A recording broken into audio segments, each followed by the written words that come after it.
Bahrain से लौटते ही कांग्रेस के राष्ट्रीय महासचिव सचिन पायलट ने दिल्ली में राहुल गांधी से मुलाकात की।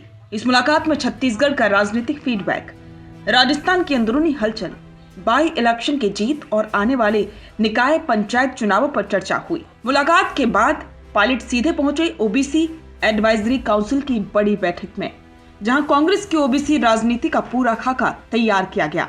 बहरीन के आधिकारिक दौरे से लौटे सचिन पायलट और दिल्ली एयरपोर्ट से सीधे कांग्रेस मुख्यालय पहुंच गए। यहाँ हुई उनकी राहुल गांधी से एक महत्वपूर्ण मुलाकात, जो सिर्फ औपचारिक नहीं बल्कि आने वाले महीनों के लिए कांग्रेस की नई रणनीति का केंद्र बनी। करीब 1 घंटे चली इस मीटिंग में राहुल गांधी और पायलट ने संगठन की मजबूती, राजस्थान के जमीनी समीकरण और आगामी चुनावी रोड मैप पर विस्तृत चर्चा की।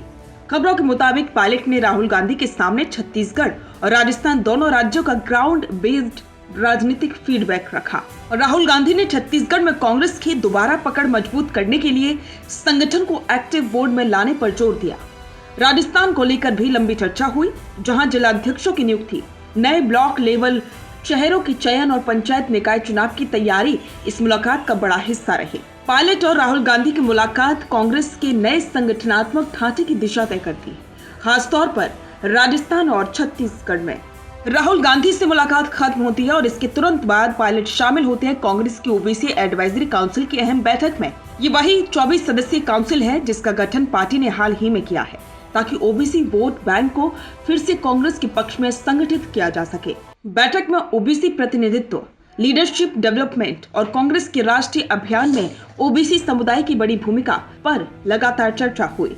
काउंसिल का लक्ष्य है कि ओबीसी समुदाय को संगठन के हर स्तर पर मजबूत प्रतिनिधित्व देना। बैठक में नेताओं ने माना कि पिछले कुछ वर्षों में ओबीसी समुदाय कांग्रेस से दूरी बनाता गया है, लेकिन उनकी उम्मीदें और समस्याएं वही हैं: रोजगार, प्रतिनिधित्व और राजनीतिक सम्मान। बैठक में सचिन पायलट का रोल काफी अहम रहा। उन्होंने साफ कहा कि ओबीसी समुदाय को कांग्रेस में सिर्फ प्रतिनिधित्व नहीं बल्कि नेता बनाना होगा।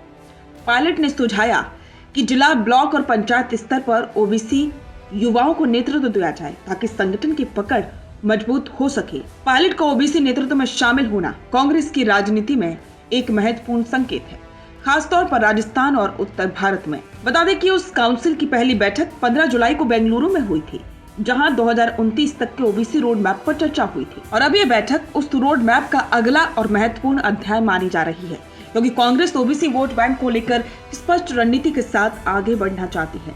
ओबीसी कमेटी की बैठक खत्म हुई और पायलट ने नेताओं को भरोसा दिलाया कि पार्टी का नया संगठन समुदाय की समस्याओं को सुनकर उनके समाधान को प्राथमिकता देगा।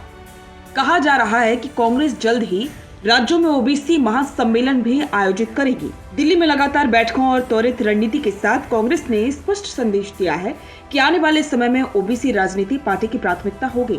राहुल पायलट मुलाकात से लेकर काउंसिल की बैठक तक ये पूरा घटनाक्रम कांग्रेस के नए सामाजिक समीकरण को आकार दे रहा है।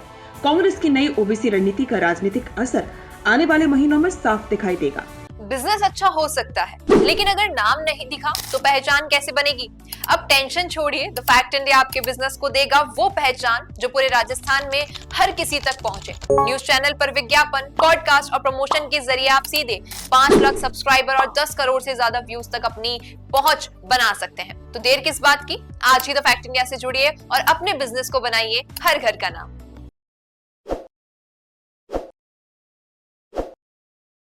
ताज़ा खबरों के लिए विजिट करें द फैक्ट इंडिया की वेबसाइट और डाउनलोड करें द फैक्ट इंडिया ऐप।